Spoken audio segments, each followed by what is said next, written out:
So this is the second part of my transitioning to China video.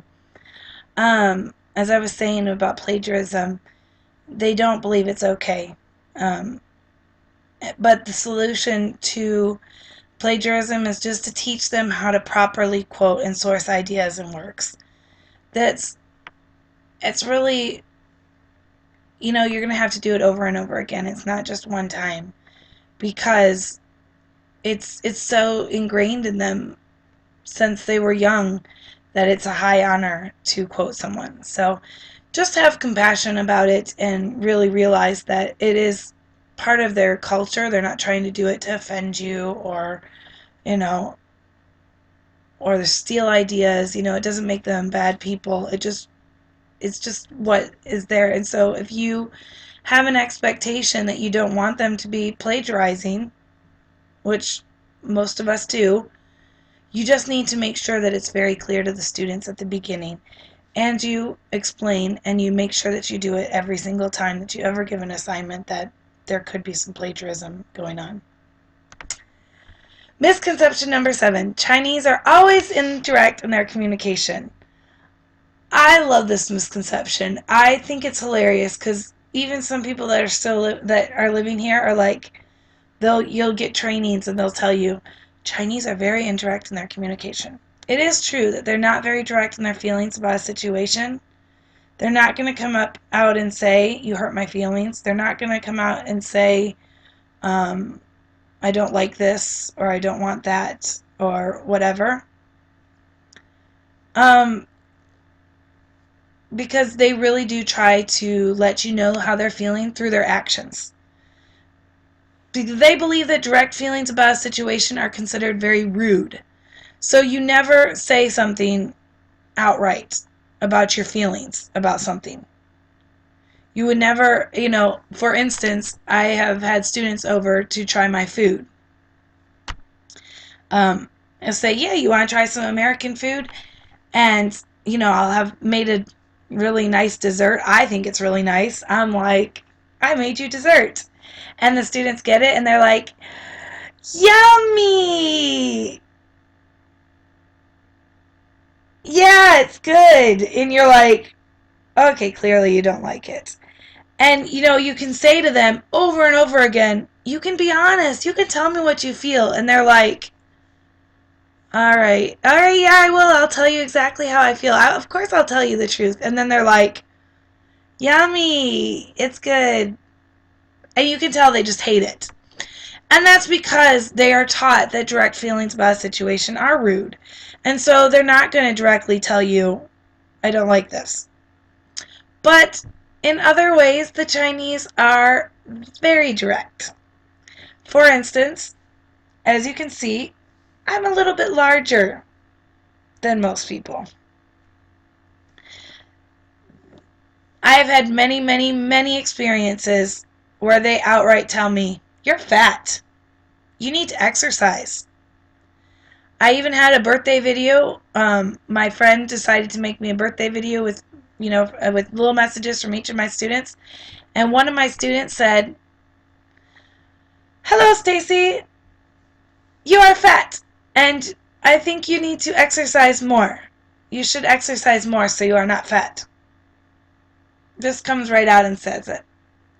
And that was a university student, not talking about children that tend to sometimes be more honest than we appreciate. This is university grown-up adult students that would say to me, you are a little fat. Or they'll outright laugh at me and be like, oh, you are so fat. I had one friend tell me, you will never find a husband, obviously before I got married, but told me you will never find a husband because you are too fat. You should lose weight or you will never find a husband. And she has lots of foreign friends. But it's not, to them, they don't really think that that's rude. Which is kind of weird because just among themselves, Chinese usually won't tell another Chinese that they're fat. They also might ask you very bluntly, how much money do you make? And they're very surprised when I tell them, I don't know how much my parents make. I don't normally discuss how much I make with my friends, and they're like, well, why not? They don't, it's just to them, they're like, I'm curious. I want to know. And so they'll ask you because they're taught that, if you're curious about it, just ask. So they do ask quite a few personal questions that to many Westerners we find offensive. So just be careful. Know that they're not trying to be rude, offensive. Sometimes it might sting a little bit. Sometimes it stings a little bit to be told you're fat, especially outright. But I know that that doesn't reflect their feelings towards you. It's not them trying to hurt your feelings. It's not them trying to say we don't like you. It's just their way. And so you just have to understand that and deal with it. Another misconception. Because Chinese are in a high context culture, which means they're very group oriented, group work is always best for the students. Group work definitely has some positives. Group work has been shown to have a positive effect on the climate in the classroom. It does increase the student's self-esteem. It promotes the student's self-interaction. It initiates the student's flexibility and independence, and it frees up time for the teacher to work more closely with students. All great, great benefits. The flip side of that, though, is in group work, a lot of times the Chinese have a hard time in group work.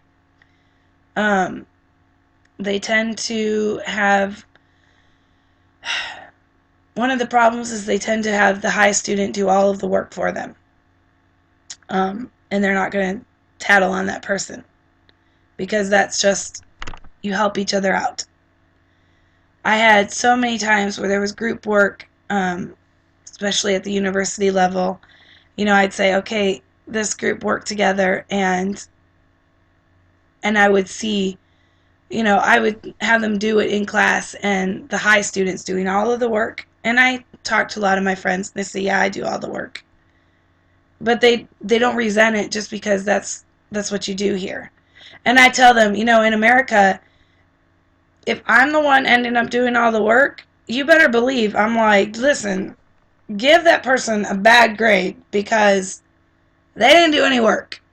Here in China, though, even if you have them evaluate each other and say how their partner worked, they're not going to say they didn't work at all. For instance, I had a student, he never came to class. I knew that he wasn't doing any work.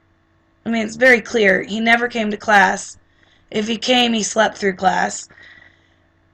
And he was in a group, and this group was, I don't know how I ended up, I just did it randomly, but somehow he ended up with all the high achieving students. And so their group grade was an A, but I had them grade each other, and his grade would have been brought down by his performance, and I had them grade each other, and they all gave him 90%. I was like, you think he did A work? Mm-hmm. Yes, teacher, he did A work. I'm like, there's no way he did A work, but they don't want to do that. And so a lot of times group work can become a hindrance if it can be opposite of what you're hoping for. It might not help some of the students learn, especially the low students, and it might turn out that your high students are the ones just doing all the work. Just a few things about Henan, which is where I'm at. You might not be moving to Henan, but Henan, the capital of Henan is Zhengzhou. The Yellow River is very famous around here, so anybody that comes to Henan and Zhengzhou, they say, oh, go to the Yellow River. It runs right on through Henan. Henan is considered the birthplace of Chinese civilization. So that's one of the cool things about it. It means south of the river in the Chinese language, and it's 167,000 square kilometers. It's also one of the poorest provinces in China. I believe the poorest province in China, and it's listed as the top 10. Zhengzhou is listed as one of the top 10 cities in the world for pollution. So be prepared that you will not have all the blue skies that you might see more often in the States. Um, Most of the information that I got was either from my own experience or some information off the web. These are all pretty good websites that I would suggest you go look at if you're wanting to do a little bit more research and study. So I hope this helped you just get an idea of a little bit about life in China. Thanks for listening.